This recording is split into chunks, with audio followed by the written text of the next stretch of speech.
Prednastopna rutina je strukturiran postopek vsega, kar naredimo, delamo, mislimo, si rečemo, kako se koncentriramo pred nastopom oziroma lahko tudi pred izvedbo zgolj določenega elementa. Recimo izvedbe zahtevne pasaže v skladbi ali kazenskega strela v nogometu.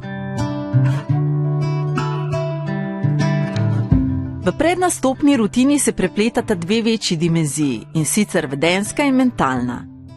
Med vedenjsko spada vse, kar posameznik naredi, tudi priprava inštrumenta, opreme, ogrevanje, preoblačenje, sestanki in tako dalje. Med mentalno pa šteje upravljanje vseh psiholoških tehnik, ki so namenjene usmerjanju, dvigovanju ali zniževanju določenih psiholoških stanj s ciljem doseči optimalni nivo nastopanja. Lahko je to sproščanje, samogovor, osredotočanje ali kaj drugega. Zmotno je prepričanje, da prednastopna rutina pomeni preveliko togost. Dobre prednastopne rutine so namreč prilagodljive. Do tega prepričanja je pri nekaterih prišlo zato, ker se princip uporablja nenatančno. Tako zmotno mislijo, da je pomen rutine v tem, da se na tekmovanju ali nastopu zgodi točno to, na kar smo se pripravili. Naprimer, da za zajtrk jemo točno enako količino iste vrste kosmičev. To je seveda ravno nasprotno od tega, kar bi si želeli. Nikoli namreč ne moremo zagotovo vedeti, kaj se bo zgodilo. V takšnih situacijah je vedno veliko dejavnikov, ki so izven naše kontrole. Če tako nekega dela priprave ne moremo narediti zaradi objektivnih dejavnikov, recimo vremenskih razmer, ga lahko nadomestimo ali pa izvedemo vsaj v mislih. Prednastopna rutina namreč ni vraževerje, ampak priprava na tekmovanje, v katerem se ogrejemo tako telesno kot mentalno in sprožimo zaporedje misli in dogodkov, ki omogoči občutek varnosti in nas usmeri v našo nalogo. Mnogi se sistematični pripravi izogibajo tudi zato, ker ob usmerjanju v nastop postanejo bolj napeti. Tako se v želji po ohranjanju sproščenosti ne pripravijo dovolj dobro. Tako jih lahko situacije na tekmovanju oziroma nastopu presenetijo in misli, ki bi sicer ustvarile stres, pridejo na plan šele v izvedbeni situaciji. Takrat pa jih športnik ali glasbenik ne zmore več umiriti. Psiholog bo športnika ali glasbenika na podlagi dobrega poznavanja psiholoških procesov podpiral pri oblikovanju zanj najbolj optimalne prednastopne rutine. Rutino za tekmovanje oziroma nastop bi lahko razdelili na osnovne metode, psihološke tehnike priprave ter podporne metode, ki smo jih že omenili pri pomenu psihološke priprave na izvedbo.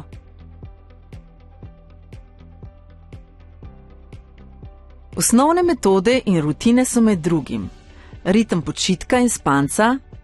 Pomembno je, da športnik ali glasbenik pozna svoje potrebe po počitku, da ve, kdaj bi moral hoditi spat, koliko spanca potrebuje in kdaj naj vstaja, da bi dosegel optimalni nivo telesne pripravljenosti. Plan aktivacije. Tekom celotnega dneva nastopa ali tekmovanja je pomembno, kako dvigamo oziroma spuščamo raven lastne telesne aktivacije. Poznati moramo svoje telo in vedeti, katere aktivnosti naj naredimo tudi sami, da se pripravimo na optimalno stanje. Prehrana. Dobro je vedeti, kakšna hrana je najbolj optimalna za uspešno izvedbo in kdaj naj jo posameznik zaužije. Pri športnikih je ob daljših tekmovanjih pomembno, da vnaprej poskrbijo tudi za načrt prehranjevanja med celotnim potekom. Analiza nasprotnikov in priprava načrta. Ta del rutine v pripravi na tekmo sicer športniki v večini športov opravijo skupaj s trenerji. Glasbeniki pa se to vrstne metode ne poslužujejo. Pa še obisk prizorišča oziroma trening na prizorišču, ki je tako za glasbenike kot športnike zelo pomembna metoda. Priprava opreme oziroma inštrumenta in logistična priprava ter plan aktivnosti. Posameznik mora planirati celoten svoj dan in izbrati aktivnosti, ki bodo takšne, da ne bodo fizično in mentalno preveč obremenilne.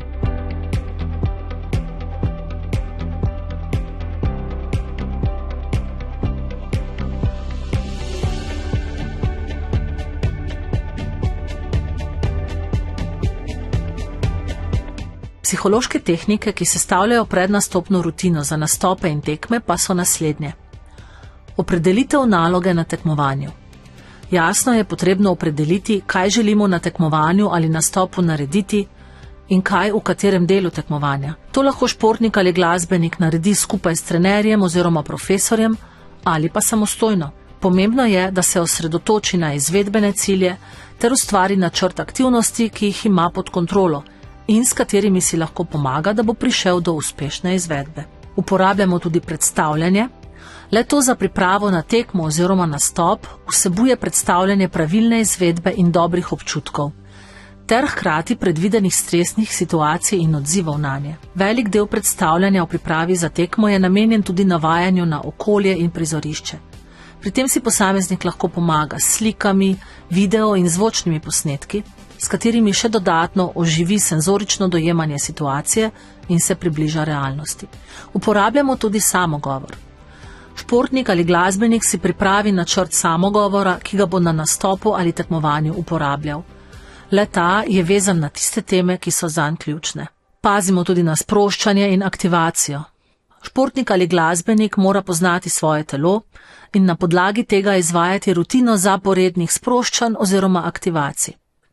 Upoštevamo pa tudi planiranje scenarijev. Posameznik predvideva, kakšni dogodki se lahko zgodijo pred in med nastopom, tekmovanjem in na to skuša za vsak scenarij pripraviti miren načrt rešitev.